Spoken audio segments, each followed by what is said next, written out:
Pessoal, eu queria agradecer publicamente a Carla, porque a gente teve uma conversa. Eu conheci a Carla através da Camila, que é a nossa orientadora.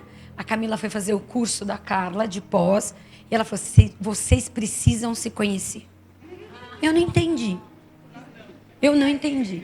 Aí, o dia que nós nos conhecemos, eu entendi. Né? E aí, nós falamos: Carla, a gente precisa fazer isso para mais. A gente precisa fazer para mais. O que você acha de fazer no Siddhartha? Né? Aqui dá para fazer um monte de coisa. E a gente sabe como a instituição escola tem limitações. Porque a sociedade tem uma visão de escola que ainda nos limita a voar. E a gente precisa tirar isso, a gente precisa ter mais asas. Né? E a Carla veio tirar essas asas que estão atrofiadas, com muita ciência, com muita base, para que ninguém ache que as nossas ações são espontaneístas. As nossas ações, todas que fazemos no Siddhartha, elas são muito embasadas, são muito estudadas, né? Feitas com paixão, mas tudo com muito estudo. E é uma honra ter você aqui, provocando a gente para fazer ainda melhor. Obrigada.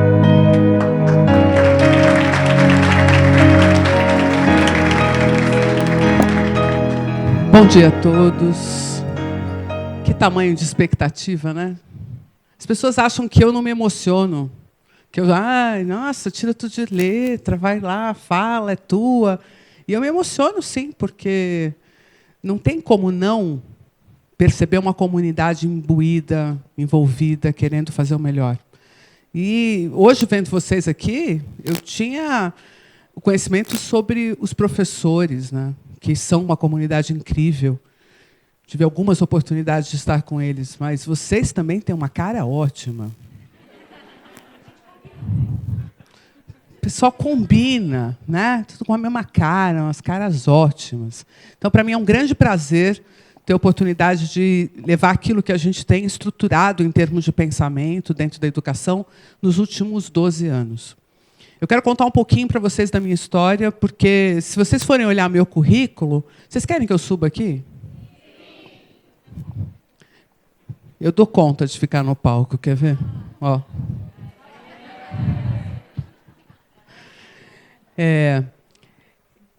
Se você for olhar meu currículo agora, você vai pegar aí, está de abstinência de celular, é só depois, lembra, né? Se você for olhar lá, você vai achar que eu sou veterinária. Aí você fala: ixi, currículo errado, deve ter outra. Não é o meu mesmo. Eu me formei como veterinária em 1995 na USP. Só que desde 93 que eu iniciei uma jornada pessoal na investigação de como funciona o nosso cérebro.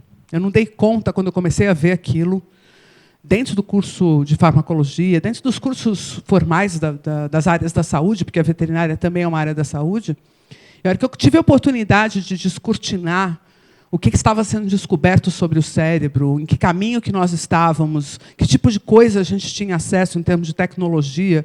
Isso eu estou falando de 89, 90. Eu falei: nossa, acho que eu vou ter que fazer isso aí. Eu comecei a me envolver em pesquisa, e eu não sei se vocês sabem, mas a carreira de pesquisa no Brasil é praticamente uma carreira franciscana. Ela é um voto de pobreza que você faz, né? E aí você assume que você vai dedicar a sua vida à ciência e tranquilo, né? Como eu já fazia veterinário porque eu amava os animais, achei que uma carreira franciscana combinava. Tinha tudo a ver, então dava para tocar. E me envolvi com isso. Não que eu não tenha, quando tinha acabado de me formar, né, como médica veterinária da Universidade de São Paulo, deu aquela vontadinha, né? E eu ainda fiquei 15 dias a campo, palpando umas vacas né? Mas aí eu fiquei lá, verdade, 15 dias palpando vaca, palpa vaca, palpa vaca, palpa vaca, e eu com a minha cabeça nos meus estudos de cérebro, na minha pós-graduação. Isso era 15 de janeiro, eu tinha acabado de me formar, esse calor, e eu palpando vaca na fazenda. Meu Deus do céu, o que eu vou fazer aqui?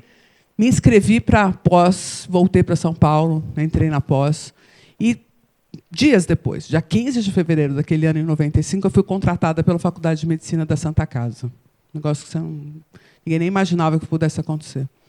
E eu, aos 25 anos de idade, me tornei professora da Faculdade de Medicina. primeira aula que eu dei, os alunos levantaram e acharam que ela era trote. Juro para vocês. Não sobrou um. Isso é aula trote. Eu estava dando aula no primeiro ano, em maio. Quem conhece o ambiente da universidade? Eles achando, dia 13 de maio, libertação dos escravos, vai junto, né? Tem toda essa história que eu odeio dentro da faculdade, que é o trote do calouro. E eles acharam que era aula trote, levantaram e saíram. Por que eu estou contando isso para vocês? Porque foi isso que eu fiz todos os dias da minha vida, desde que eu fiz essa opção, estudar sobre cérebro. E eu acabei me envolvendo com uma linha de pesquisa, que é uma linha de pesquisa voltada diretamente ao comportamento humano.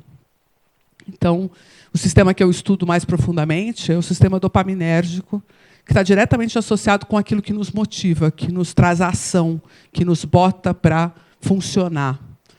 Eu fiz muitas pesquisas com animais de laboratório e, quando eu terminei meu doutorado no ano de 2000, eu já me sentia potente para poder falar para as pessoas por que elas se comportavam do jeito que elas se comportavam. E onde é que estava a nossa fortaleza e onde que estavam as nossas fraquezas. E, por causa disso, eu resolvi misturar minha carreira como professora a uma outra iniciativa, que era a iniciativa de divulgar neurociência para a sociedade. Então, desde 2002, eu dou cursos de neurociência abertos à população. No começo só vinha psicólogo, fonoaudiólogo, né? E começou a aparecer uns arquitetos, né? Porque arquiteto sempre é ponta de lança. Eu acho engraçado isso em arquiteto.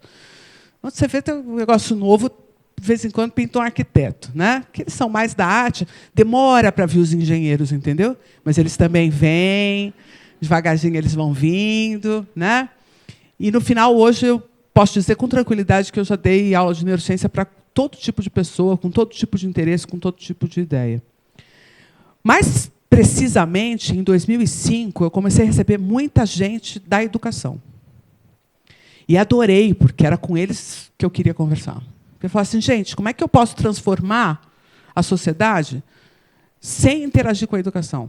Como é que eu posso dizer para as pessoas que neurociência é importante se eu não puder interagir com a educação?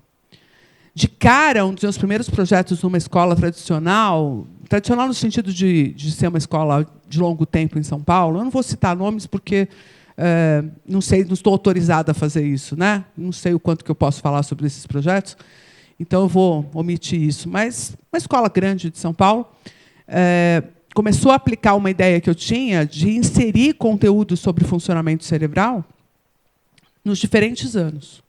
Então, quando a gente ia falar de algum aspecto de comunicação, lá nas linguagens, falar um pouquinho sobre como neurônios produzem a comunicação dentro do sistema e tudo mais. Essa escola, em 4 ou 5 anos, ela já tinha uns pequenos falando sobre cérebro. E achando interessante discutir aspectos do cérebro, do comportamento, etc. Hoje, gente, em 2019, eu aplico isso em todos os setores da sociedade, praticamente. Nós temos, além dos cursos presenciais e online, que vem gente... Eu já tive perto de 10 mil pessoas fazendo meus cursos, desde online, presencial. A gente tem, hoje, uma consultoria educacional, que é o que eu vou contar um pouco para vocês, que a gente está aplicando hoje no Siddhartha. A gente tem uma consultoria organizacional. Então, eu desenvolvo as tais das competências do século XXI nas empresas, que envolvem fundamentalmente soft skills. Quem está no ambiente organizacional sabe do que eu estou falando.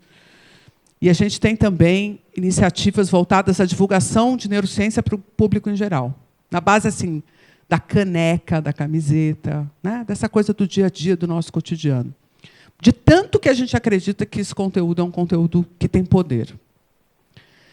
Carla, mas... Vem cá, por que, de uma hora para outra, começou a brotar a neurociência de tudo quanto é lugar? A gente entra na rede social, sempre tem um neurocientista que está dando um pitaco, aí vai ligar a televisão, tem um neurocientista. O que aconteceu que a neurociência passou a fazer parte da sociedade?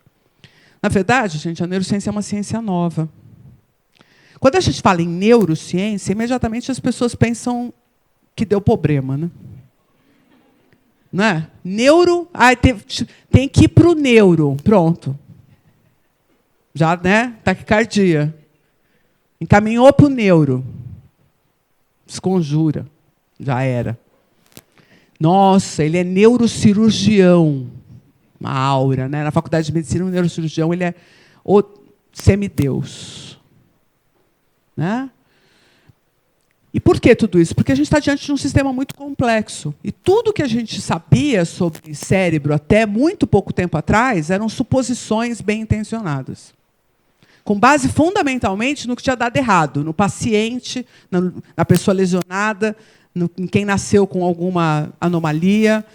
É sempre isso. Deu errado, a gente avaliava o que tinha dado errado, e com isso a gente depreendia qual seria a função daquela região.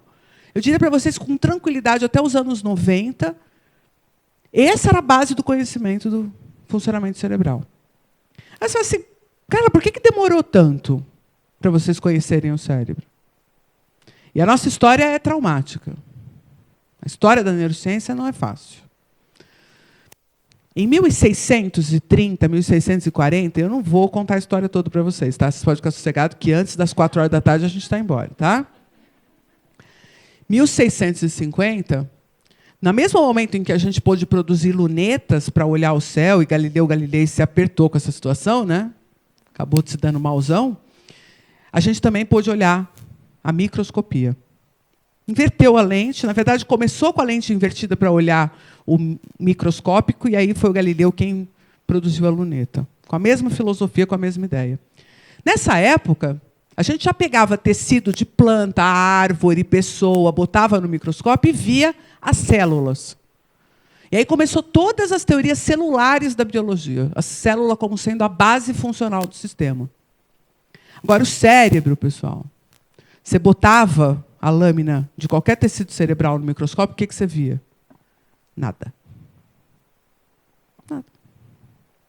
Então, de 1650 até a nossa capacidade de reconhecer que a atividade cerebral era elétrica, que foi no século XIX apenas, os nossos miolos, e olha que termo ridículo, eram um verdadeiro desconhecido para nós. Se você for remontar os egípcios, que preservavam corpos para os faraós voltarem depois, embalsamavam, não sei o que e tal, sabe qual era a única parte daquele corpo que não era preservada? O cérebro. Porque não tinha como evitar a degeneração daquele tecido, dada a posição anatômica e como ele estava protegido, não tinha como chegar os líquidos embalsamantes, então eles simplesmente retiravam aquela meleca de dentro da cabeça das pessoas. Então é desse desprezo que nós somos filhos. Porque, inclusive na sociedade ocidental, principalmente, mas também em toda a cultura oriental, o que é mais importante é a alma, a mente, a ânima. Isso a gente vai ver na Grécia, isso a gente vai ver no hinduísmo, a gente vai ver em qualquer cultura. O que importa para o ser humano é a sua expressão energética, a sua alma, sua mente. É isso que faz o homem ser diferente dos outros. E quem coroou essa ideia para a gente foi Descartes, que, inclusive, é o pai da metodologia científica. Quer dizer, o cara mais cientista que podia ter desprezava o cérebro. E dizia que o cérebro não tinha nada a ver com a nossa forma de nos comportarmos, não tinha nada a ver com a nossa... melhor o fio? Joia. Tem importância. Viu que é assim. Eu estava chique, me dei mal. É praga da Cláudia, né? Que ela ficou um pouco com inveja, mas é normal a inveja. A inveja é uma sensação positiva, pode ser construtiva. E aí, tudo o que a gente fazia a respeito de investigar o comportamento ou a mente humana a partir do cérebro era taxado de materialismo. Essa palavra é um palavrão, não é? Materialismo. E é por isso que a gente não vingava. Porque todas as vezes que os pensadores dessa área davam opinião, não falavam os materialistas, os deterministas, a corrente da ciência que não acredita na alma, que não acredita em Deus, ó, o ateu indo ali. Então, demorou para a neurociência ser ouvida. Sempre foi uma escola da doença, sempre foi uma escola que estudava o que estava quebrado. E é verdade, a gente demorou muito, porque imagina, se em 1900 foi a primeira vez que a gente pôde ver na lâmina um neurônio. Você sabe o que estava acontecendo na psicologia nessa época? Freud já escrevia sobre psicanálise. Então, quem que somos nós, né? Ô, Freud, espera um pouquinho que a gente achou um neurônio aqui, segura. Dá uma segurada aí que a gente vai dar uma investigada aqui. Ele disse com todas as letras no livro Uma Neurobiologia para Neurólogos, desculpa, Uma Psicologia para Neurólogos, ele disse com todas as letras, eu sou neurologista, eu acredito na biologia, só que nós não temos conhecimento suficiente ainda para poder interpretar a psicodinâmica à luz do conhecimento biológico. Isso será feito no futuro pelos meus sucessores. Eis-nos. Então, pessoal, por que a neurociência precisa ir para a sala de aula? Porque é ciência nova, é ciência fresca, é conhecimento novo. Conhecimento que não foi considerado na pedagogia, não porque a pedagogia não soubesse, mas é porque ele não existia. Você imagina 150 anos de uma ciência estruturada, que é a psicologia, e, antes disso, todos os estudos sobre educação, que depois se formaram no conceito de pedagogia, mas que nutriram a filosofia. Isso é ancestral. As ciências humanas têm seu espaço garantido desde a filosofia grega. Quando um educador vai falar da sua história, ele remonta a Aristóteles, Platão. São esses os autores que são chamados. E aí os neurocientistas querendo falar de quem? Do homem que achou o neurônio em 1900. Então, nós estamos atrasados. Mas não é porque a gente é incompetente. Nós estamos atrasados porque o que a gente investiga é apenas o sistema mais complexo que já foi conhecido pelo homem. Há uma briga entre nós e o pessoal da astrofísica, tá? O pessoal se debladia um pouquinho, trabalha com a coisa mais complicada. Eu, óbvio, vou defender a neurociência, certo? Mas os astrofísicos vivem uma coisa parecida com a nossa, tanto em número quanto em interações. Porque são muitas interações possíveis entre os astros e todo esse campo energético que a gente tem no universo. Mas, igualmente, se a gente for falar em números, vocês têm aí dentro dessa 1,5 kg dentro da sua cabeça, esse miolo, tem 86 bilhões de células potentes comunicadoras.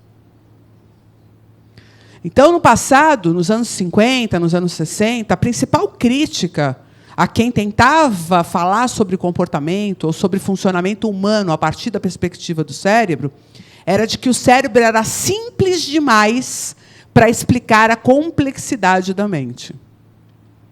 Hoje a gente brinca, como resposta a esse tempo, de que a mente que conhecemos é simples demais para explicar o cérebro. O cérebro é mais complexo do que o que a gente pode saber sobre a mente. Agora, o que foi que nos deu essa potência? O que é? Agora está no palco, pagando de gatinha, falando que estuda um sistema complexo.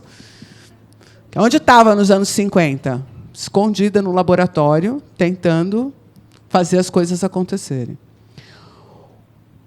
Basicamente, o que a neurociência pode nos trazer é tangibilidade. Quer dizer, não que as ciências humanas ou a abstração não tenham seu valor. Tem. Porque, a partir do momento que a gente consegue formular teorias, a gente tem as chances de testá-las.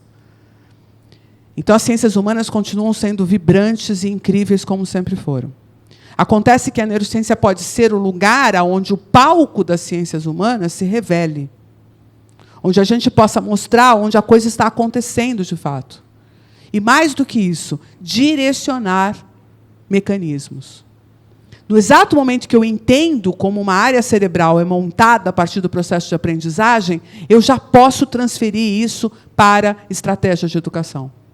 Então, esta tangibilidade pode ser realmente o salto qualitativo que a gente precisa agora, no século XXI, para dinamizar o nosso processo educacional. Nós não podemos mais educar pessoas para o mesmo mundo que a gente educava antes. Esse mundo não existe mais. O mundo no qual nós evoluímos, e eu estou com 50, tá? Então tem a galera dos 30, 40 que já está na interface. certo? Mas 50 para cima era outro universo. Eu fui mexer num computador pela primeira vez, eu tinha 26 anos de idade. Não, desculpa, 24 anos de idade. Que a gente viu o primeiro link da USP de internet, que a gente conseguia acessar numa tela preta a internet. Olha o pessoal balangando a cabeça. É, os velhos, beleza. Já se entregam. Falou do link na USP, já fica tudo animado, que estava lá na Poli, enfiado lá na hora que a coisa estava acontecendo. Né? O primeiro browser que a gente teve, que era o Internet Explorer, era de 95. Meu filho nasceu em 97. Ele tem 21 anos de idade. Quando eu falo para ele, que acha que ele dá risada da minha cara, fala: mãe, esse papo é tão de velho. Quer dizer, já era esse papo, você entendeu? Esse mundo não existe mais. O mundo que eles vivem é completamente diferente. Se hoje você está matriculando seu filho para iniciar a vida dentro da escola, a gente nem sabe que mundo ele vai viver. Tá? Eu não queria falar isso, porque dá uma sensação de incerteza, não é? Mas a gente não sabe qual é o mundo que ele vai viver. A gente tem algumas boas estimativas, porque hoje uma profissão que dá muito dinheiro chama-se futurologia. Sem sacanagem. Toda hora aparece um futurólogo dando palestra em algum lugar, prevendo o futuro. Eu só fico sempre me perguntando, por que depois o pessoal não busca esses caras para ver se o negócio se realizou? Eu nunca vejo aquela coisa assim, tipo, hoje é o evento de comprovar as previsões. Não tem esse evento.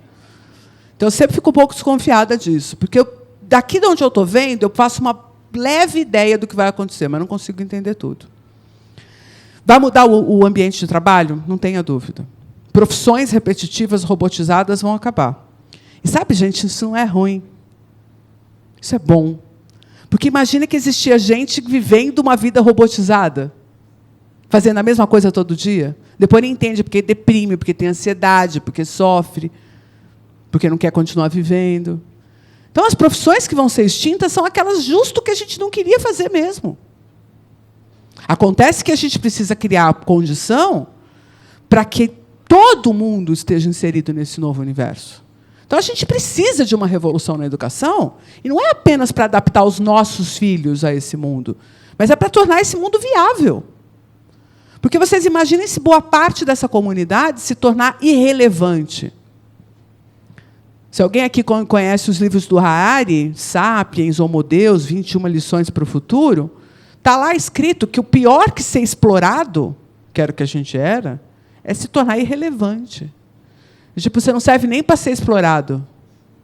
É magoa. Mexe com o ego humano.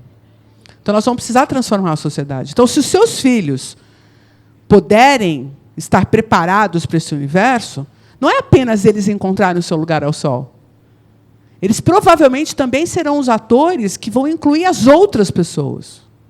Então, não basta eu deixar ele pronto para ele ter o espaço dele. Porque o grande desafio das próximas gerações é transformar o mundo num lugar possível para todos. Então, mais do que cooperação, nós precisamos, na verdade, nos corresponsabilizarmos. E é a cabeça dos nossos filhos que vai mudar isso. Eu já botei um que está com 21 anos, eu fiz uma parte da história, porque eu não sabia tudo. Tudo que eu pude, eu fiz. De vez em quando eu dou uns pitacos de novo, mas já está com o pepino, já está meio torcidinho. Mas dentro da educação a gente tem muita potência. Então, é por essa razão que eu, veterinária, acho que posso falar algumas coisas para vocês, mesmo não tendo a formação acadêmica que se imaginaria. Sou professora, obviamente, depois de 24 anos no curso de medicina, dando aula feito uma doida, né? Entendo bem o aluno que está chegando lá agora. E eu vi ele mudando, tá? Então, quando eu fui dar aula pela primeira vez, eu gosto muito de dividir essa ideia, essa impressão. A primeira vez que eu fui dar aula, que foi esse dia que todo mundo levantou e saiu correndo, eu estava com medo de botar um gráfico no slide, que não era slide, tá? Não era assim, né? Não era slide, amiga, não avacalha com a minha aula. Eu preparei os slides arrumadinhos, mas era um carrossel. Tá? Aí eu tinha um gráfico que eu não sabia explicar exatamente a função na qual ele estava construído. Eu estava com uma dúvida. Aí que eu botei o slide, eu botei, falei rápido e tirei. Eu tinha medo dos meus alunos. Eu tinha medo do conhecimento deles. Porque um aluno que entrava na Santa Casa em 1995, 1996, era um animal. Voava baixo. O cara que comia as coisas. Tinha uma compreensão, tinha um domínio das coisas. A Carla hoje não é assim? Não. Não fui eu que melhorei. Eles pioraram muito. Eu tenho problemas hoje com interpretação de texto. Num aluno que está lá na Santa Casa. Eu não trabalho com qualquer aluno, ok? Eu pego os primeiros 1000 classificados no FUVEST. Esses são os meus alunos há 20 e poucos anos. E eu vi eles vindo. Se lá atrás a gente tinha medo de se relacionar com eles, hoje a gente precisa praticamente pegar na mão deles e reiniciar o processo. Óbvio que existem escolas muito boas, mas a gente não precisa de conteúdo. Eu não preciso que o aluno chegue sabendo que o rim é um filtro do sangue. Primeiro, porque o rim não é um filtro do sangue. Ele não é.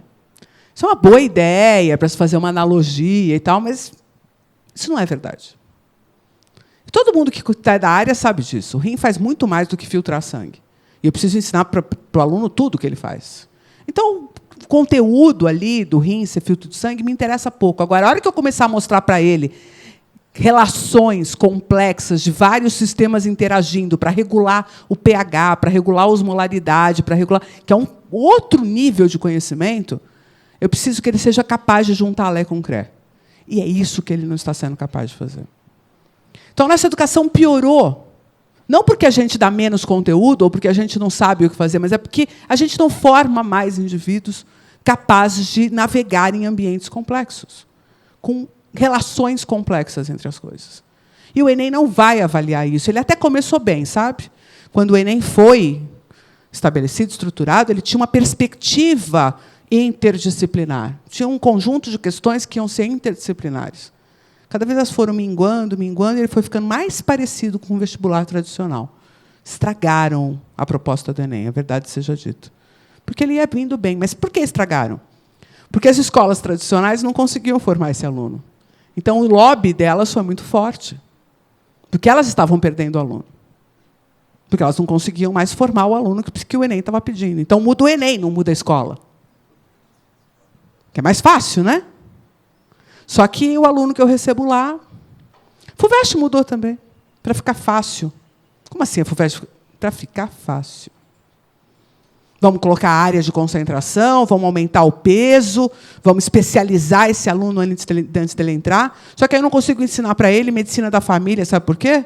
Porque medicina da família tem tudo a ver com geografia, história, sociologia, correlação de mundo. Aí preciso humanizar a medicina. Eu tinha que humanizar o menino de 12, 13, 14 anos, não o pepino torto que me entregaram lá. Que muitas vezes foi fazer medicina com o intuito de ficar rico. O que eu já queria deixar claro que não está dando mais certo, tá? Só para deixar aqui uma informação. Está meio falho o negócio. Então, pessoal, tudo que eu fui vendo passar pela minha janela, mais o conhecimento da neurociência, mais a interação dos últimos 15 anos com professores, nos cursos, nas escolas, prefeituras, programas, me deixou confidente, vamos dizer assim, né, para propor ideias novas para a educação. E o pior é que eu achei quem queria ouvir.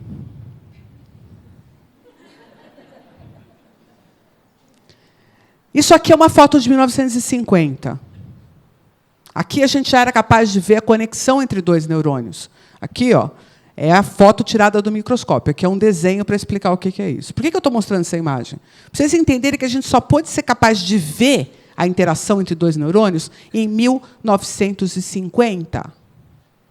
Até então eram teorias. O conceito de sinapse, que é o lugar onde os neurônios conversam, é de 1907. É anteontem para a ciência. Vocês entendem isso? A filosofia já tinha andado, a psicologia já tinha andado, a pedagogia já tinha andado. Quando a gente chegou e falou, pessoal, a gente tem umas ideias para... Cala a boca, vocês são deterministas, são materialistas. Ninguém quer saber do cérebro. Então, demorou. Eu fui dar aula na Faculdade de Psicologia da PUC. Quem é psicólogo aqui? Levanta a mão para mim. Muito poucos, hein? Estão rareando. Você fez onde o seu curso? Ah, a garota aqui sabe das coisas. Rapaz. Melhor não falar besteira hoje. O curso de Psicologia da PUC é um dos mais importantes cursos em termos de abrangência, de influência, de publicações e tudo mais. Eles me botaram para dar aula no primeiro ano com a seguinte justificativa. Livra logo essa história, porque eles não precisam saber nada de neuro. Tanto que a Faculdade de Psicologia da PUC forma pouquíssimos neuropsicólogos. Você vai ver em todos os... Neuropsicólogo é o psicólogo que se especializou em neurologia, não é neurociência, para ajudar o médico neurologista a diagnosticar os distúrbios de desenvolvimento, degenerativos, doenças do sistema nervoso. O neurocirurgião também se apoia muito no neuropsicólogo. Você vai ver, não tem praticamente nenhum neuropsicólogo formado pela psicologia da PUC, porque nós temos uma mentalidade no Brasil de que a neurociência é uma ciência determinista que fica estudando doença e que quer fazer que todo mundo fique igual. Então, para desmistificar um pouco essas coisas, eu queria trazer umas ideias para vocês. Né? Isso aqui é uma imagem de 2014. Olha como que a gente está ficando mais bonitinho. Melhorou um bocadinho, né? Isso aqui é uma região do cérebro chamada hipocampo. E o hipocampo, por várias razões, já nos mostrou ser bastante importante para o processo de aprendizagem. Curiosamente, gente, essa estrutura que é super importante para o processo de aprendizagem, se vocês quiserem conhecer um pouco mais, procura assim, caso HM na internet, depois, agora não pode. Caso HM. É a história de um menino que foi operado, que por conta das... Lá vocês vão descobrir por quê, teve os 2 hipocampos retirados. Nesse dia, a gente descobriu que o hipocampo era importante. Foi um insight que deu, entendeu? Arrancaram o hipocampo do cara, aconteceu um monte de coisa, falou, nossa, era importante. Né? Isso foi em 1956. Quer dizer, muita coisa aconteceu de lá para cá, porque a neurocirurgia avançou, a gente começou a operar paciente psiquiátrico, então isso também foi uma coisa interessante. Não que eu acho que precise, não precisa, mas, do ponto de vista da ciência, isso foi muito valioso para a gente. E o que eu queria falar para vocês disso daqui é que esse sisteminha aqui, que tem tudo a ver com aprendizado, novas memórias, novos conhecimentos, está enfiado no meio do sistema emocional. Então, uma das coisas mais importantes que a gente descobriu nos últimos 20 anos é que sem emoção não tem aprendizado. Ah, mas então isso quer dizer que meu filho tem que gostar? Não, porque emoção não é gostar. Não, não. Emoção é dar valor. Emoção é pôr valência. Emoção é compreender a importância que aquilo tem para mim, que aquilo tem para o meu entorno. E quando eu falo isso, as pessoas falam assim, então a gente só tem que ensinar o que ele vai usar. Besteira. O pensamento utilitarista na educação não pode ser preservado. Eu não tenho que ensinar o que a pessoa vai usar. Eu tenho que ensinar o que a desenvolve. Ela precisa ter conhecimentos que elaborem o pensamento dela, a qualidade do raciocínio dela. Então, você pode nunca usar uma equação de segundo grau, mas é só conhecendo a equação de segundo grau que você entende que uma mesma variável pode ter 2 resultados, que uma função como essa constrói uma parábola. Mas para que eu preciso saber isso? Para entender onde chegamos com a nossa capacidade de raciocínio e conhecimento. Para poder tornar-se verdadeiramente humano. Porque, senão, pessoal, eu vejo um indício qualquer de alguém, algum cientista, que mal sabemos qual é a formação dele, dizendo que há uma hipótese da Terra ser plana, e a gente fica vendo o vídeo para ver se existe mesmo essa hipótese. Por quê? Porque eu não conheço todos os fundamentos que garantem que isto não pode ser verdade.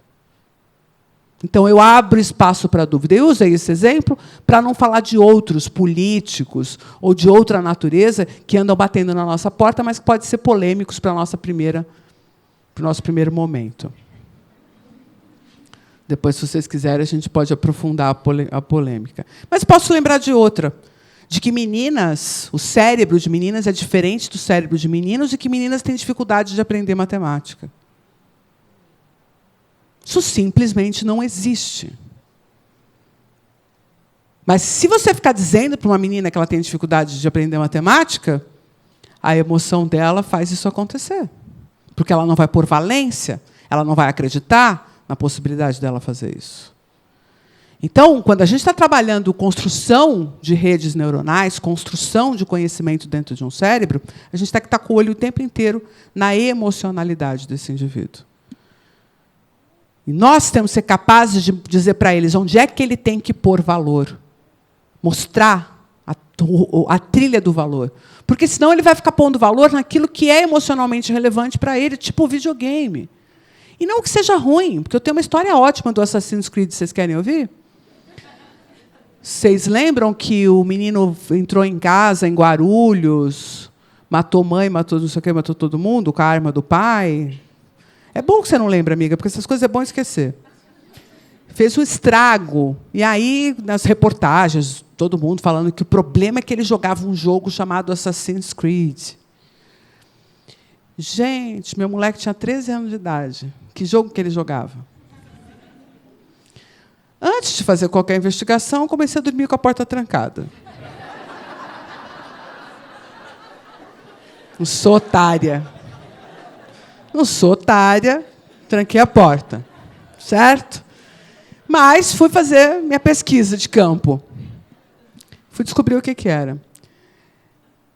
Tudo que meu filho sabe sobre liberdade, humanismo, renascimento, maçã do Éden, o papel da maçã do Éden, a consciência simbólica sobre isso, o papel das comunidades desassistidas, dos marginais, no sentido de estar à margem, ele aprendeu com Assassin's Creed. Fora o roteiro de viagem à Florença, que ele me deu completo. Tudo que eu deveria visitar e tudo mais. O videogame não ensina ninguém a matar pai e mãe. É outra coisa. Só que ali pode ter a ideia, vamos negar, né? Mas é a base emocional do indivíduo que coloca o valor onde ele está olhando. Então, se a gente puder trabalhar esse contexto, a gente avança no processo de aprendizagem sem precisar ficar justificando para eles por que eles têm que aprender. Sabe como é que eles ficam? Eles ficam daquele jeito lindo que quer aprender só para saber. Você já viu criança querendo aprender só para saber? Eles fazem isso na praia, quando eles sobem no marisco, quando eles entram embaixo da pedra, quando eles veem a onda, quando eles querem saber o que é aquele negocinho que enterra na areia. Aí ele quer saber só para saber. Ele quer conhecer o jogo, ele quer conhecer a regra, ele quer saber jogar, ele quer saber qual é a estratégia, só para saber. Por que a gente não pode aprender história só para saber? Porque história é chato? Pergunta para o professor de história se história é chato. O cara dedica a vida dele a isso. Já tem até um balangã na cabeça ali. O cara era uma criança como seus filhos, achou aquilo encantador, fez a faculdade, resolveu passar a vida inteira dele falando sobre aquilo. Se fosse só um, tudo bem, porque essa questão, né, da exceção a gente sempre deixa de lado. Agora, pela quantidade de professores de história que a gente tem nesse país, deve ter alguma coisa interessante naquilo. Deve ter alguma coisa importante. Mas é mais fácil a gente compreender essa importância quando a gente vê tudo integrado, sabe? Então, o grande desafio da gente é fazer com que estas células, que são os neurônios, e aí cada pontinho vermelho que você está vendo aí na tela é uma conexão que esse neurônio está fazendo com o outro. Então, aqueles 86 bilhões podem fazer 10 mil conexões, e as conexões podem chegar na casa dos trilhões. Esse é o nosso desafio, fazer com que estas conexões tenham valores aplicáveis para que esse indivíduo possa transformar a vida dele, do seu entorno, da sua sociedade. Porque conexão ele vai fazer, tá? O cérebro está aí para isso. A questão que eu pergunto para vocês é que conexão que ele vai fazer. Conexões ótimas para aprender a colar na prova ou conexões ótimas para responder a prova com o seu próprio conhecimento? Por exemplo, o aluno de medicina tem um conhecimento que a gente passa para eles, que é o seguinte, que a cóclea humana, com o processo de envelhecimento, ela vai perdendo a capacidade de detectar sons agudos. Então, o que eles fazem para colar? Eles usam um aplicativo de sons de frequência muito alta, que o professor não pode ouvir. Primeiro chama a gente de velho e depois aproveita a situação para aprender a colar. O conhecimento pode ser aplicado do jeito que for, você entendeu? A conexão vai ser feita. A questão é que nós somos capazes de direcionar. Então, professores e pais, todos vocês que estão me assistindo agora, poderiam... Não vai se criar novas profissões no futuro, Cláudio? Então, agora a gente podia admitir todos nós como uma nova profissão. Nós somos fazedores de conexão. Todos juntos. Da mesma forma como a gente pode fazer uma conexão ruim, a gente pode fazer uma conexão de valor. Se a gente estiver sabendo que é isso que a gente está fazendo, há outro processo de intencionalidade em jogo. Se, ao invés de pedir para o seu filho fazer a lição pela lição, ela por ela mesma, você for capaz de, naquele momento, perceber o grau de dificuldade para ele fazer aquelas conexões e ser um fazedor de conexão, que é diferente de fazer a lição para ele, bem diferente. Se você for capaz, de, naquele momento, ser o artífice da emoção dele para ele poder fazer as conexões, você está fazendo o seu papel. Porque esse é o papel. Não é maternagem. Apesar da Cláudia dizer que vocês têm que ajudar a pôr a roupa certa para vir na escola, isso é só a ponta do iceberg. Se você fizer só isso, você não está fazendo o seu papel. Porque isso qualquer pessoa contratada para fazer a maternagem é capaz de fazer. Isso, inclusive, é a grande diferença da educação infantil nos tempos atuais. A gente parou de ser creche, parou de ficar trocando fralda. A gente não quer mandar o filho limpo, bonitinho, a gente quer mandar ele conectado para casa. Se for sujinho, você se vira, porque dá para põe na máquina de lavar. Põe a criança inteira logo que já fica. Mas o papel da escola não é cuidar no sentido de manter vivo. É muito mais do que isso. No sentido de promover o desenvolvimento hierárquico das estruturas cerebrais. Então, é nesse sentido que a gente tem pensado na aplicação da neurociência na educação.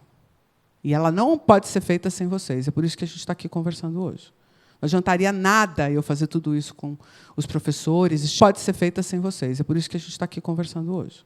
Não adiantaria nada eu fazer tudo isso com os professores, estimular, fomentar, trocar ideias. Nós vamos fazer vários grupos de trabalho ao longo de todo o ano.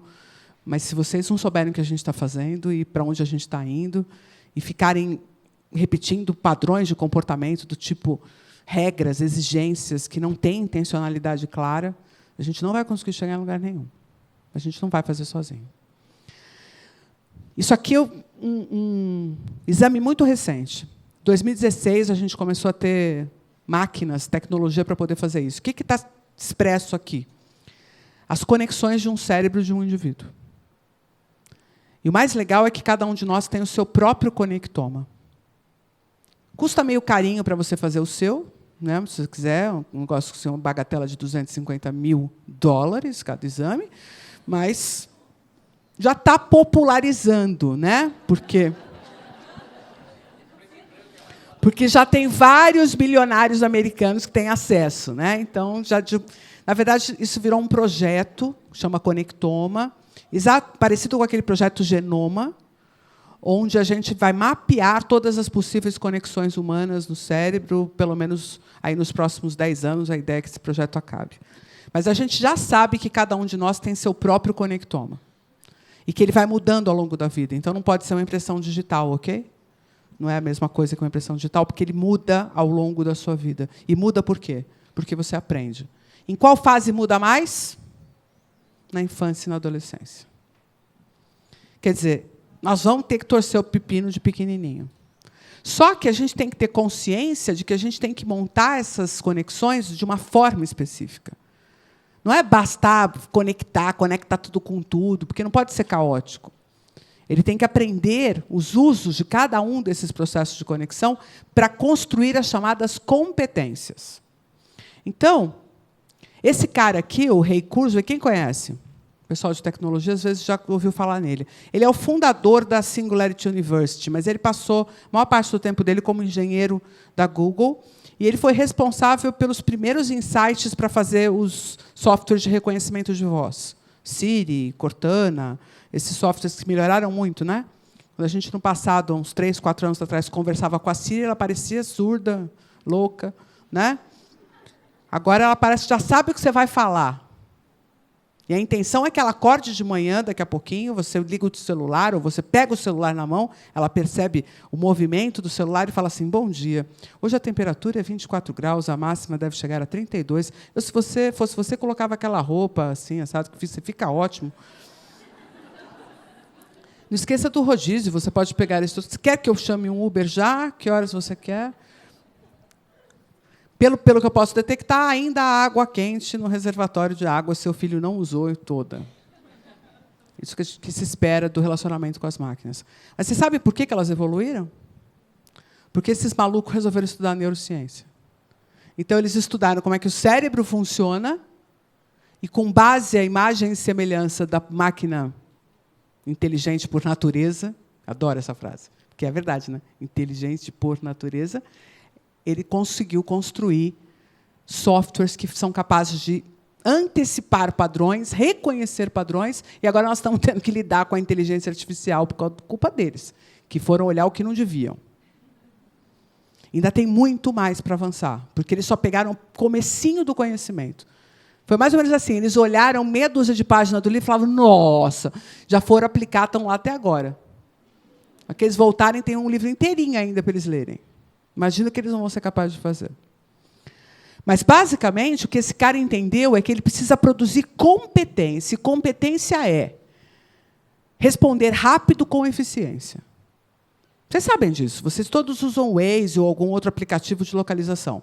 Se ele demora um negócio de 10 segundos para te dar a resposta, você já muda o aplicativo.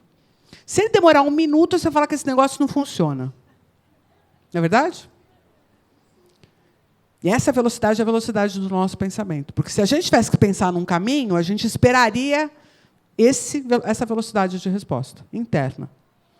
Então, a gente se sentiria competente se soubesse o caminho em alguns poucos segundos. E é isso que a gente espera da inteligência artificial. A gente compra a inteligência artificial quando ela é capaz de entregar isso para a gente. E aí a gente compra. Então, eles estão de olho nisso. Ser eficientes e ser rápidos. Isso a gente chama globalmente de competência. Você sabe disso. Quando você se sente competente para fazer alguma coisa, é quando você não rateia. Quando você sabe fazer. Ah, daqui que eu sei. Já comigo. Eu faço. Porque você se sente competente para fazer.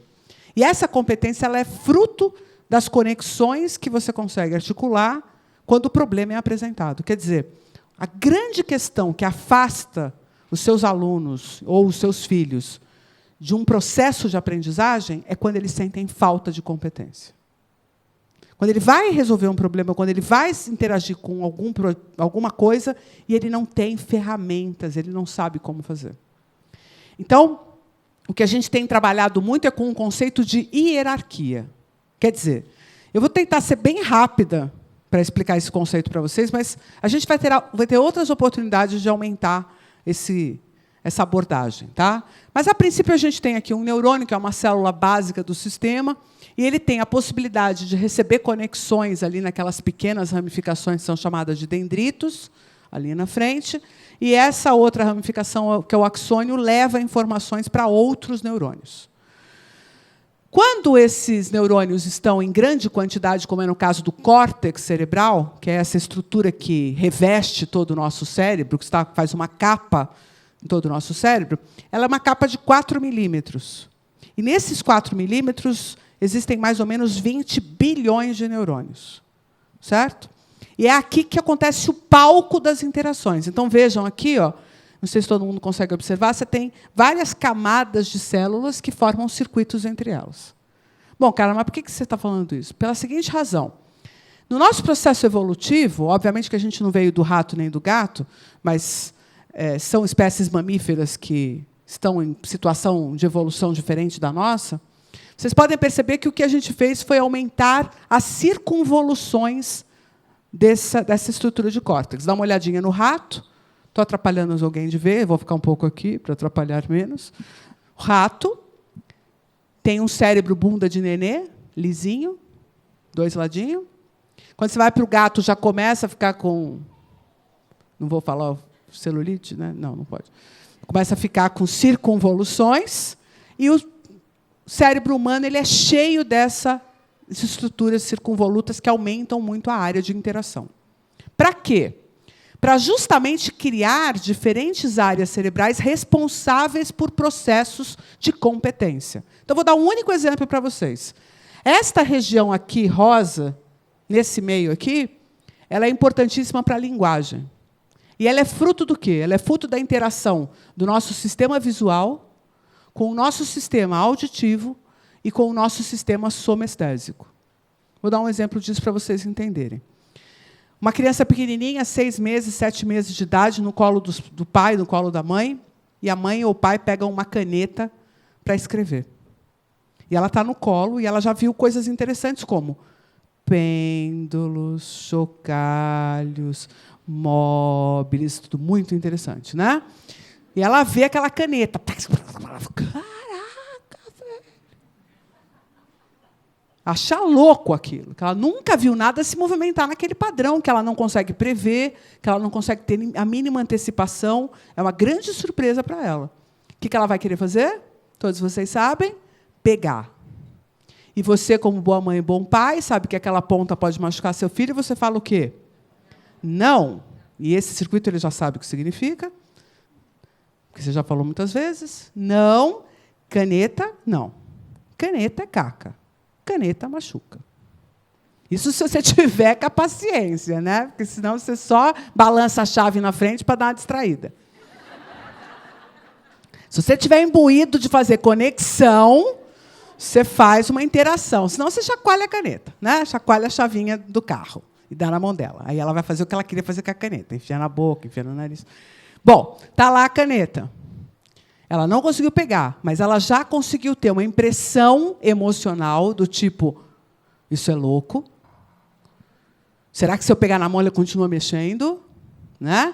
Já teve uma impressão sensorial visual e já teve uma impressão auditiva, porque você falou alguma coisa que você nunca tinha falado antes. Um som novo. Que ela não ouviu caneta, não tem essa impressão, tá? Ela ouviu assim, caneta. Ela não sabe o que é ainda. Mas terão outros momentos, inclusive um que você ficou bem chateado quando aconteceu, que é quando ela veio engatinhando pela sala, subiu na mesa de centro e encontrou a caneta lá sozinha. Imóvel, porém, com todas as características que ela já tinha emocionalmente evidenciado. Aí ela pegou a caneta não se mexia, ela ficou um pouco frustrada originalmente, mas resolveu explorar, para ver onde é que ligava. Boca, orelha, nariz. Aí a tampinha ela arrancou. Aí uma mão na outra começou a riscar. Ela falou, nossa. E riscou mais. Aí riscou a mesa. Aí ela resolveu engatinhar com a caneta, mas ela não podia soltar da caneta, certo? Porque ela não podia largar daquilo, igual ela faz com o cabelo da gente quando ela não quer largar de jeito nenhum. Então ela veio e começou a riscar o chão com aquela caneta e achou aquilo incrível. Caraca, isso é o máximo. Subiu na parede para se apoiar, para sair andando na parede e não acredito! Que coisa mágica, incrível! E nesse dia ela vai aprender o nome do objeto, porque você vai entrar louco e vai gritar em alto e bom som, a caneta! Ó, que clareza sonora. Com um impacto emocional dramático, sim ou não? Não vai? Pronto! Olha o circuito de caneta formado. Está lá, estável. Quando você falar de novo aquele som, ela sabe que objeto que é. Quando ela vê o objeto, ela sabe o som. E aí ela vai tentar reproduzir o som. Aí tem outras aventuras que ela tem que fazer com aquilo tudo. Mas ela já conseguiu construir uma impressão de que caneta é aquilo. Se eu destruir o circuito que foi formado nesse dia, com uma lesão, pode ser um acidente vascular, pode ser um trauma, pode ser uma opção de coisas, você mostra a caneta para o objeto, minha amiga vai me ajudar, você pergunta que objeto é esse, você fala, não conheço, nunca vi, não sei. Para que serve, não sei. Chama-se anomia. Você perde o circuito que estava correlacionando com aquilo ali. E tudo que vocês sabem, meus amores, eu sei que é difícil de acreditar, foi construído dessa forma. Todas as correlações que vocês têm com tudo, vocês foram construindo em níveis hierárquicos. De tal sorte que, se eu falo caneta de primeira mão, você pensa naquela Bic azul de tampa mordida. Pá. Agora, se eu falar, que mais? Tem gente que vai para uma Montblanc. Se eu falar caneta e você lembrar da Montblanc, saiba que você tem provas de que nasceu em berço esplêndido. Certo?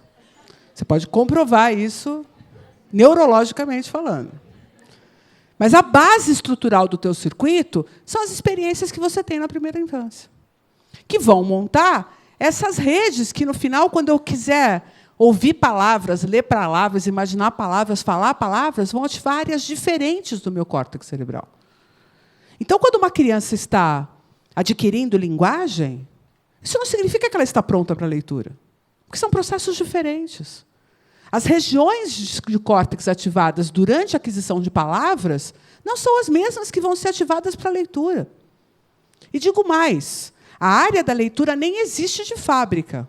Não foi selecionada pela natureza, porque, veja bem, a gente começou a ler anteontem. Não teve evolução depois disso por uma razão simples. Agora, todo mundo que quiser se reproduz. Você não precisa ser o mais adaptado para se reproduzir. Então, acabou a evolução. Está todo mundo se reproduzindo aí, né? Gente que eu deveria ter o quê? Uma carteirinha de proibição de reprodução. Se reproduz. Certo? Então, com essa democracia reprodutiva, acabou a evolução. E a gente não tem uma área que evoluiu para ler. Então, a gente pega uma área emprestada. Sabe do quê? Do reconhecimento de faces. A área que é especializada no nosso cérebro para reconhecer as faces humanas é muito boa do ponto de vista da visão. Então, ela começa a ser utilizada quando a gente bota aquele desafio lazarento do P, do B, do G, do C, que é tudo igual. Para uma criança é tudo igual. Não tem diferença. E aí, gente, por que a educação precisa entender esse propósito? Porque hoje a gente apresenta para as crianças, na maior parte dos lugares, tá? Tem muita gente que já está pensando sobre isso, as letras de um abecedário. Eu quero que um de vocês me defenda a razão pela qual uma criança precisa saber ordem alfabética no século XXI. Para saber onde que ela vai aparecer o nome dela na lista da escola. Acabou. Não tem mais nenhum tipo de índex por ordem alfabética. Não é mais necessário. Então, vamos usar ordens que sejam melhores para discriminar as letras, para facilitar a compreensão? No meu abecedário, que não vai ser abecedário, porque não vai começar com ABC, o P e o B estão um do lado do outro. Porque eles são família sonora e família morfológica. A criança precisa definir o que é P e o que é B visualmente, para começar. Se o B está lá e o P está aqui, quando eu estou olhando aqui, a hora que eu chego no P, para mim ele é um B. Porque eu não sou capaz de discriminar. Eu não tive a experiência discriminatória adequada. Fora o fato que, se eu botar o abecedário na parede no primeiro dia de aula, lá para o dia 10, ela nem está olhando mais para aquilo, virou decoração. Porque o sistema nervoso está o tempo inteiro procurando o que muda, o que é diferente, o que me estimula a investigar. Então, eu tenho que estar o tempo inteiro com ambientes... Obviamente, não caotiza, tá? Não pira. A criança chega em casa, você muda a decoração da casa inteira e tal. Dá uma segurada. Mas estímulos novos, você pode. Eu me lembro de uma situação que aconteceu com meu filho incrível, porque eu morava num apartamento, no 6º andar, num prédio, no 6º andar do meu apartamento. E minha irmã alugou um apartamento no 9º andar, na mesma posição do meu. E ele tinha 1 ano e 2 meses. Ela foi em casa e falou assim, vou levar ele lá para ver o apartamento novo. Pegou ele no colo, entrou no elevador, saiu do elevador no 9º andar, andou na mesma direção, abriu o apartamento. Esse menino, uma experiência mais traumática da vida dele. O cara que abriu a porta, ele viu que não era a casa dele. Cadê minha mãe? Na mesma posição, no mesmo lugar. Ele quase morreu. Ela teve que descer pela escada, correndo com ele. E ele chorando, esgoelando, até ele entrar na minha casa e ele me veio, me agarrou e continuou soluçando e tudo mais. Então, as crianças precisam de estabilidade. Não pode ter uma mudança radical. Agora, cada coisinha que você tira, que você põe, que você muda, que você altera, é um estímulo que você produz. E é aquilo que a criança vai ver. Então, a gente está entendendo tudo isso e organizando modelos para formar essas conexões, considerando todos os sistemas. Até poder chegar... Esse paper aqui é de 2016, e ele é da computação biológica, quer dizer, é os malucos que estão estudando biologia para criar inteligência artificial, e está aqui a explicação do processo hierárquico. Não estou eu que estou inventando. Os caras foram estudar e mostraram que o que você precisa montar são redes hierárquicas, que uma dá suporte para a outra. Então, não adianta você apresentar uma coisa com alto grau de complexidade se não tiver base. O que a gente vê acontecer muito no ensino fundamental 2, que é um ciclo que a gente está mexendo muito? A coisa é apresentada numa complexidade, só que eu não tenho garantia de que as bases estruturais daquele conhecimento foram dadas, porque eu estou desconectado do professor de 4º e 5º ano. Os processos de 6º e 7º ficam completamente desconectados do 4º e 5º. São professores diferentes, são reuniões diferentes, coordenações diferentes. Então, essa ideia de colocar todo mundo junto é para poder falar em que momento aquele aluno está, qual é o grau de complexidade que ele dá conta, e como é que a gente estimula para que ele construa redes no grau que ele tem potência naquele momento. Então, é uma visão mais singular sobre a educação, e menos rebanho. Sem, contudo, obviamente, ter professor particular para cada um dos alunos. Caso contrário, se isso for o interesse de vocês, a ministra está dizendo que pode levar para casa e educar em casa. Tá? Está tranquilo isso. Então, quando a gente for no ciclo 1, que é desde o comecinho até o final da alfabetização, a hora que ele fica poderoso, o que a gente tem que fazer? Eu brinco, eu não sei como é que vocês vão entender isso, tá? Espero que vocês não fiquem chateados. Mas é a etapa que a gente vai encarnar o filho de vocês. Porque eles nascem tudo desencarnadinho. Entendeu? Não tem bom domínio do corpo, não tem um bom processamento visual, não tem um bom processamento auditivo. Então, nós vamos construir redes hierárquicas para que todos os sentidos sejam trabalhados. A razão para isso, muita gente me pergunta, mas, Carla, isso nunca foi necessário, por que está acontecendo essa necessidade agora? Porque a sociedade mudou. A gente agora tem famílias com poucos filhos, quase não tem primo. Quando tem primo, é tudo descolado de idade, já não nasce tudo de bando. Né? Eu tinha na minha família, nós éramos em 10 primos, tudo mais ou menos da mesma idade. Eu morro de dó de quem cuidava disso. Mas a gente aprendia, entendeu? Aprendia a se relacionar, aprendia a investigar, aprendia uma opção de coisas, porque era necessário. Hoje, fica para a escola fazer isso. Só que na escola as regras são mais estáveis, entendeu? Não pode, por exemplo, um primo pendurar o outro de ponta cabeça. Não pode. Coisa que na família geralmente pode ocorrer. Né? Então, apesar do espaço ser mais limitado, a gente precisa de estímulos mais efetivos, mais direcionados. Então, tem criança, gente, que não sente diferença de cheiro, diferença de paladar. O que é isso? Só conhece gosto de hambúrguer e batata frita. Não pode. Então, um dos trabalhos importantes que eu vejo no Siddhartha é todo esse trabalho nutricional, de exposição de alimentos. Então, a gente vai, obviamente, cada vez dar mais vazão para isso com maior intencionalidade. E aí vai, olfato. Tem criança que não sente diferença de cheiro. Tem criança que não vê muito bem em 3D porque está muito exposta a tablet. Cara, qual é o problema? O problema é que você, que tem 30, 40, 50 anos, viu o mundo em 3D e depois foi para o tablet. Então, você via todos os objetos em 3D e depois você compreendeu como é que eles se apresentam em 2D. Portanto, seu cérebro já tinha um modelo em 3D e você botou isso em 2D. Quando você pega o seu filho que tem 6 meses, tem 1 ano, tem 1 ano e meio, para assistir a vida pela tela, ele não tem como formar circuitos para ver o mundo em 3D. Desculpa, ok?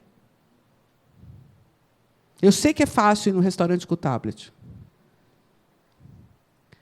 Mas, por exemplo, a hora que você está conversando com o seu esposo, está conversando com a sua esposa, conversando com os seus pais, numa mesa, num restaurante, a melhor coisa que o seu filho deveria estar fazendo naquele momento era prestando atenção em vocês falarem. Porque ali ele treina a audição, tempos de interlocução, percepção, interação. Mas é que nós estamos falando de assuntos que não é para criança. Converse coisa que é para criança na frente da criança. E deixa o assunto que não é para criança na hora que a criança dorme. Porque ali você precisa integrar a criança à vida em família. Integrar a criança à vida social.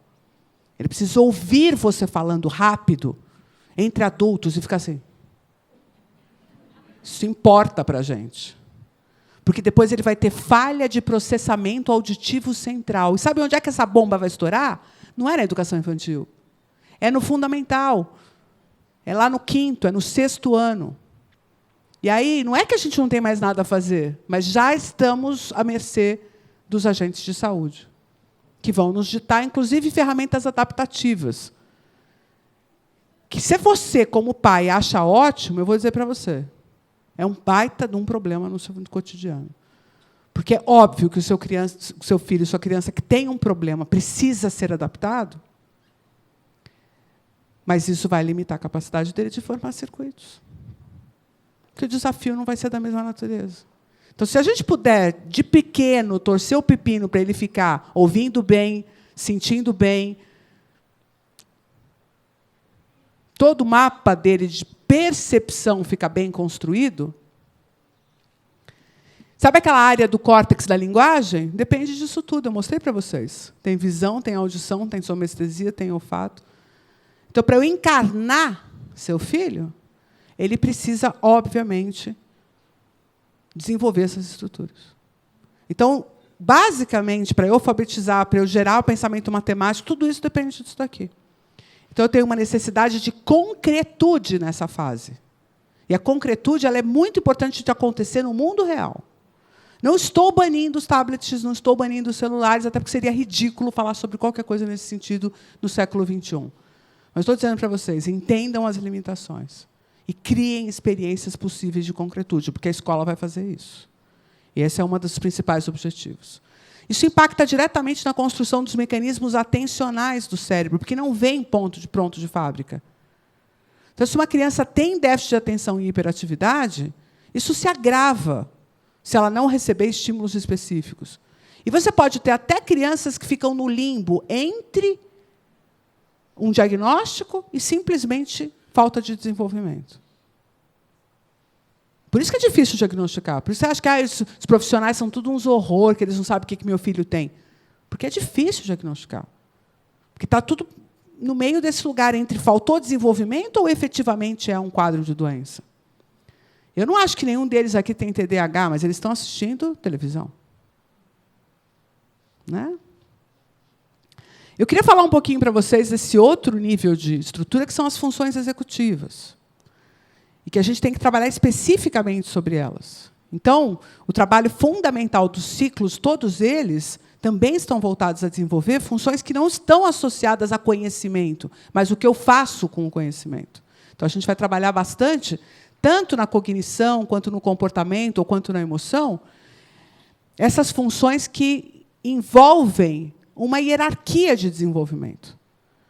Então, a gente precisa pensar em cada um dos níveis da memória operacional, no controle inibitório, flexibilidade cognitiva, para poder chegar no alto nível de funções executivas. Isso está na intencionalidade dos professores do Siddhartha agora. Eles sempre fizeram várias atividades voltadas para isso, mas agora eles estão intencionalmente pensando nisso. Foi um dos processos que a gente fez na formação do início do ano. E esse guarda-chuva aqui, de funções, tem várias atividades aqui no meio que você diz, nossa, meu filho precisa de iniciação e persistência, precisa de manejo do tempo. Isso está diretamente associado ao desenvolvimento das funções executivas. Então, haverá ações específicas nesse sentido. Se a gente for olhar em termos de faixa etária, eu tenho 3 momentos importantes aqui, dos 4 até os 6 anos, e depois essa rampa de desenvolvimento de funções executivas que vai até 24 anos de idade. Só termina aos 24 anos de idade.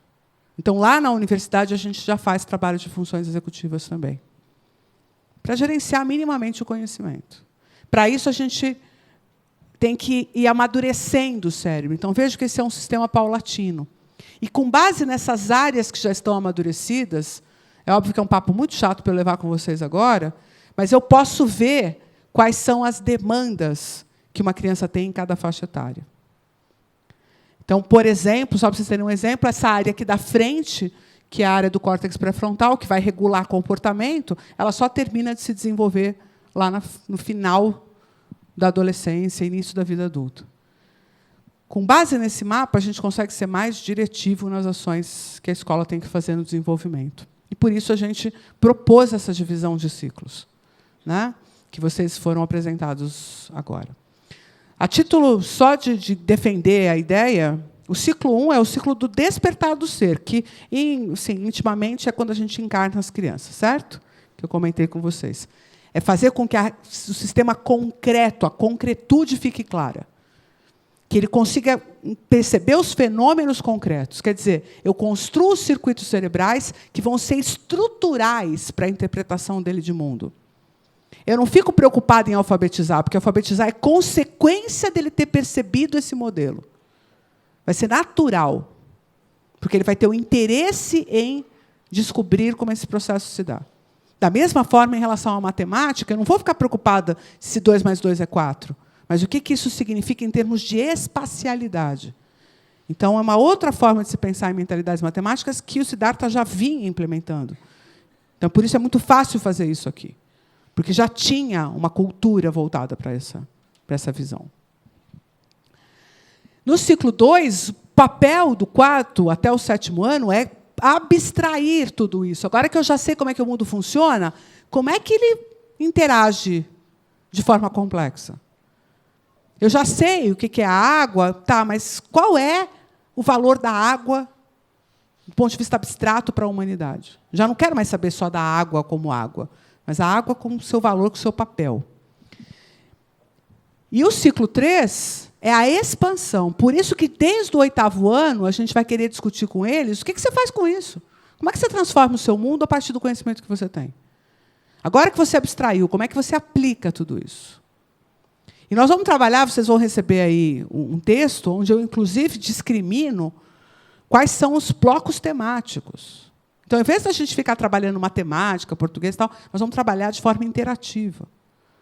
Por exemplo, um dos ciclos, cadê os engenheiros da sala? Tem algum aí disponível?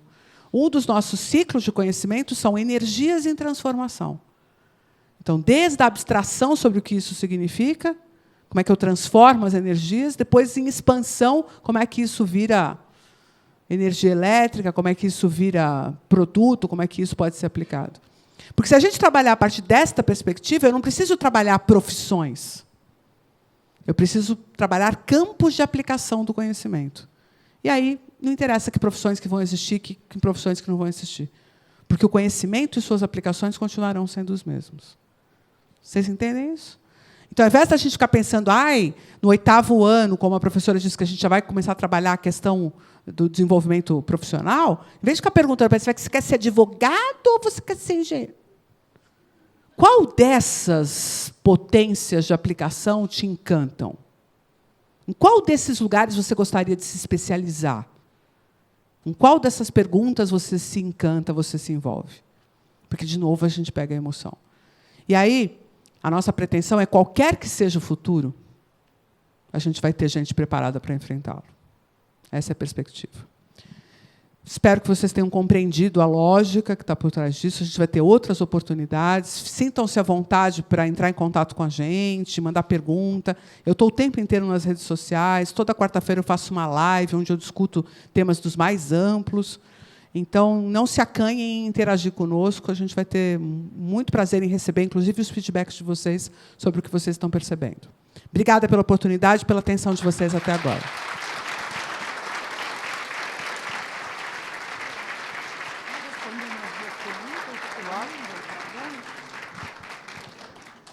Gente, fala a verdade. Bom, né? Você sabe que uma sala boa é uma sala com aquele olhar assim, né? Eles estavam assim, parecia o menino do Siddhartha. Gostei, foi super bom. Agora, alguém gostaria de fazer uma pergunta que não seja retórica?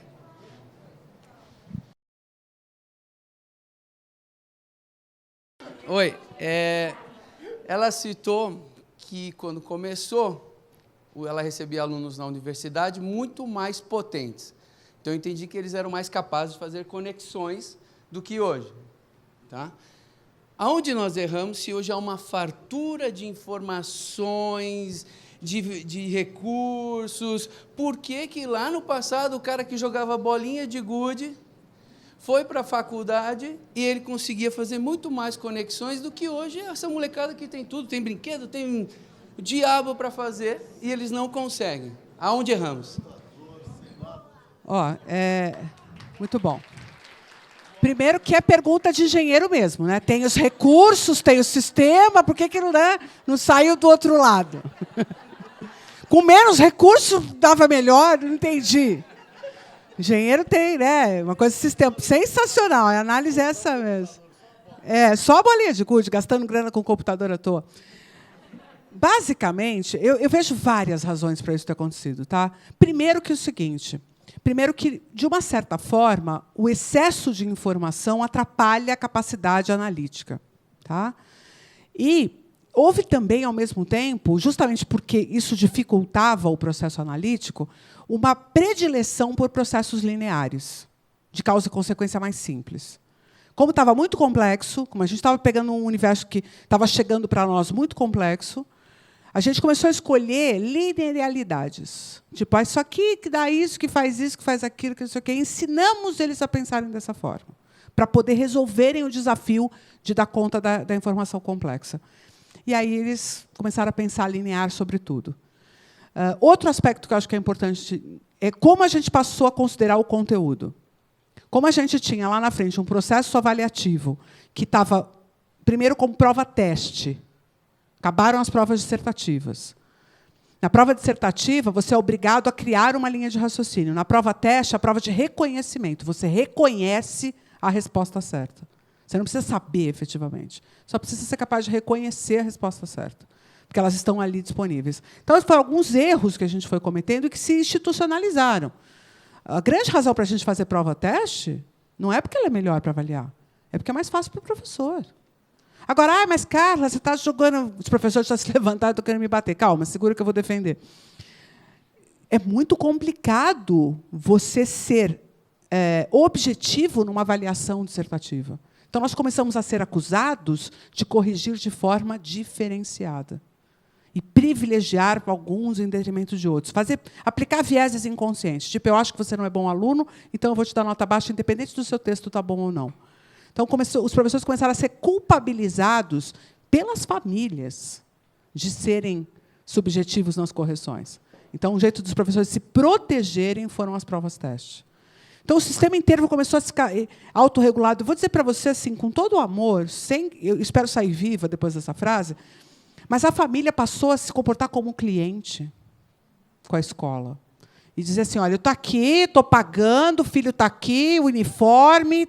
lanche, você se vira. E a escola não tem o poder de transformar a vida do indivíduo na casa dele. Ela é capaz de transformar o ambiente na escola, mas o que ele está ouvindo, o que ele está percebendo na casa dele, continua igual.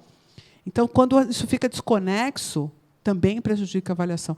E isso passou a acontecer, porque a sociedade também, vamos lá, pelo excesso de informação, disponibilidade, excesso de trabalho, terceirizou essa parte da história para a escola. Terceirizou assim, como a gente contrata um serviço, o que é pior. Então, quando o pai se entende como cliente, ele passa a exigir determinadas coisas que não caberiam, entendeu? Que é a nota, que é a avaliação, se está sendo ou não subjetivo com o meu filho, se meu filho está sendo prejudicado. Né? Eu me lembro de uma situação que eu fui tratada como ET, né, Cláudia? Porque o meu filho estava no 2º ano do médio e a professora... coordenadora me chamou para dizer para mim que daquele jeito não dava, porque o menino não ia bem, não estava estudando. E eu falei para ele, mas ele está com a vida, né, confusa, com as namoradas, aquela coisa toda, está difícil para ele. O menino muito bonito, estava brincando. A mãe adora, né? Aí ela falou assim para mim, o que você quer que a gente faça? Eu falei, reprova. Ela falou assim, como assim? Eu falei, reprova. O que a senhora tem que fazer é reprovar. Ele não está conseguindo, reprove.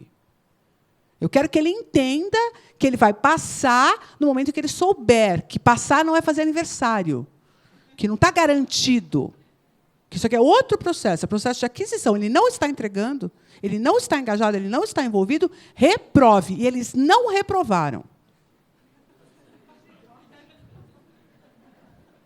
Você entendeu? Eu não vou falar que escola que é, porque entrega demais. Não reprovaram. Eles achavam que ficaram com dó do menino e tal.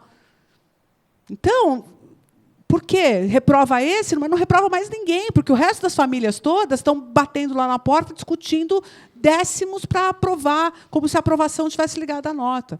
Então, se a gente puder também mudar essa nossa mentalidade, você entendeu? E compreender a dificuldade que a escola tem, mas ser parceiro em casa, fazendo a nossa lição de casa como pais, a gente também muda esse sistema. Então, o grande problema foi excesso de facilidade, se você quiser o meu entendimento. Quando a gente começou a falar para os alunos, sublinha essa frase, que é o que vai cair na prova. Bom, pergunta óbvia. Eu dou uma disciplina, cara, eu dou fisiologia do sistema nervoso. Pensa que eu falo tudo isso aqui com um grau de profundidade mega master. Muitas vezes, sem parar. Em várias formas diferentes. Para alunos que têm 18, 19 anos de idade. E eles têm que entender, porque, afinal de contas, é o funcionamento do sistema nervoso. Eles foram lá para isso, fisiologia. É a pior disciplina do curso de medicina, fisiologia. Tem algum médico por aqui para me ajudar? Aí, ó. Fisiologia, né, nego? Lembra? Colava, feito tão louco. Só isso que eles fazem. Cola. E eu dou aula magna, dou aula de 4 horas. E esse é o esquema da faculdade. Os loucos querem que a gente fique falando 4 horas na cabeça deles e tal. Esses alunos piram, eles não têm condição de construir essa complexidade necessária. Eles não acompanham. Então, o que eles pedem? A professora diz o que vai cair na prova. Reduz os temas. Você imagina o tamanho da afronta que isso é para um professor universitário? Meu amigo, eu estudei feito uma louca, eu li os livros dessa idade, eu preparei uma aula magna de 4 horas, você quer que eu sublinhe o que vai cair na prova? Eu quero morrer. Mas é o que ele me pede. O que é importante? Se não fosse importante, eu não tinha falado. Entendeu? Então, esse é o pensamento que a gente tem hoje. O que importa? O que é útil? O que eu vou usar? Meu amigo, você vai usar tudo. Porque, na verdade, você vai usar a tua capacidade de pensar, de análise, de comparar fenômenos. Vou dizer para você com bastante tranquilidade que eu sento numa festa, eu não quero sentar com gente que sabe o que eu sei. Eu sento com gente que faz coisa mais absurda, a gente constrói ponte, aí eu quero saber como é que funciona. Os caras ficam pé da vida, que tem que me explicar a ideia, o conceito. Porque eu fico chata perguntando, mas e aí, né? Eu sou uma chata da festa, porque eu quero saber o que você faz, como é que você faz, qual é a lógica. Eu tenho muitas empresas que eu trabalho com, que estão nos ramos mais diversos do mundo. Então, eu trabalho com cervejaria, eu trabalho com indústria farmacêutica, eu quero saber. Tem até uma indústria farmacêutica que está presente aqui hoje, que não me levou para conhecer a linha de produção ainda, eu estou só cobrando. Não vou apontar porque é feio. Eu estou só cobrando, porque eu quero ver a linha de produção, não me levam. Eu sou uma chata, eu quero ver tudo. Agora, eu não consigo pensar no conhecimento como utilitarismo, entendeu? Se a gente ficar pensando como utilitarista, a gente não avança em capacidade de raciocínio. Porque o que a gente está construindo é a capacidade de pensar e não conhecimento para usar. Lembrem sempre do exemplo do rim. Não é um filtro de sangue, ok? E é só isso que eles aprendem sobre rim na escola. Não me serve de nada aquele conhecimento. Mas é importante que ele tenha, num dia, entendido que um sangue precisa ser filtrado. Porque, com isso, ele consegue ver outras funcionalidades. Ele cria um conjunto de pensamento complexo. Eu estou construindo pensamento e não conteúdo. Esse que é o jogo. A gente parou de construir pensamento. Eu diria que essa é a resposta. Meio longa, mas...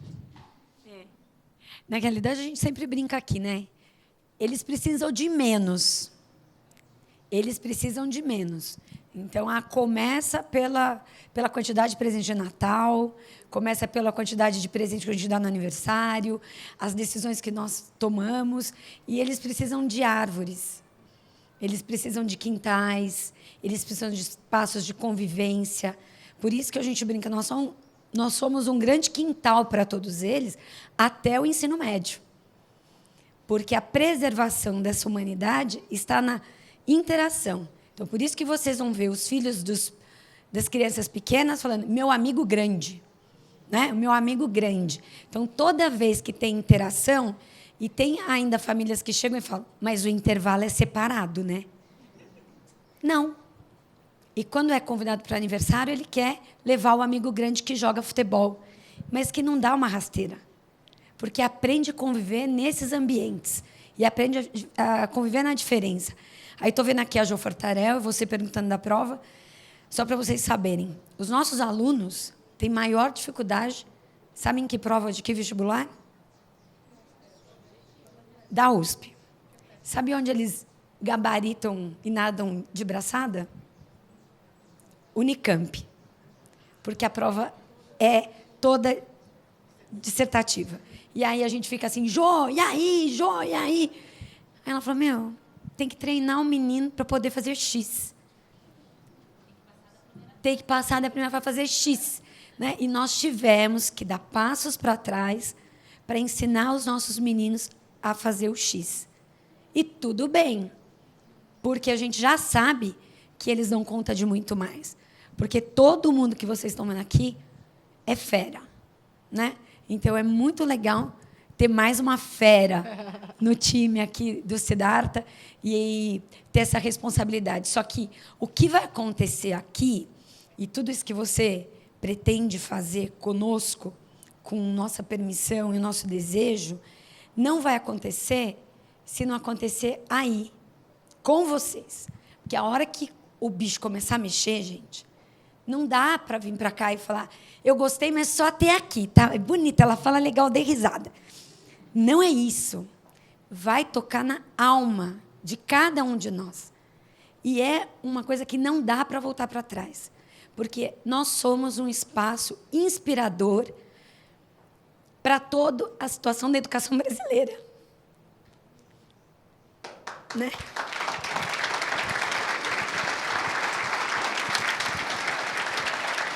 Me mata de orgulho. Sabe o que acontece? A cegonha não escolhe o lugar. E aqui só pousado 360. A gente precisa fazer essa cegonha chegar em outros lugares. Quando nós inspiramos e fazemos um trabalho do tamanho do Siddhartha, outros professores de escola pública vão poder oferecer para o que é o Brasil de verdade. Isso aqui é uma Matrix. Isso aqui não é o Brasil de verdade. E a gente tem um dever moral de apresentar isso para cada um das crianças. Hã? Então, amigos queridos, né? A gente tem tanto amigo querido, tanta gente que vem aqui. Então, assim, gente, é uma honra ter a Carla aqui, mas é uma honra ter vocês. Quando a gente se comporta como comunidade, né? E aí, eu acho que tem... E a Jane, por favor, levanta. Eu quero agradecer a você por deixar a gente fazer isso.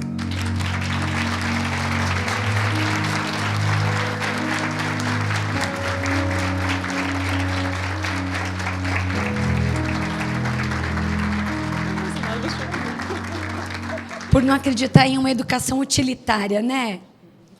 A gente não consegue fazer. E obrigada por vocês também confiarem. Isso aqui é só uma parte do que a gente pode fazer. Mas junto a gente pode muito mais. Né? Obrigada por vocês ficarem até esse horário. Obrigada por mais um ano no Siddhartha. Todo ano a gente renova os nossos votos. Todo ano a gente tenta abraçar cada um de vocês, cuidar dos filhos de vocês como fossem nossos. Né? Porque eu sei que é o mais precioso. Eu também tenho uma preciosidade. E quem não tem, cuida de vocês como fosse nosso. Né? Muito obrigada por mais um ano.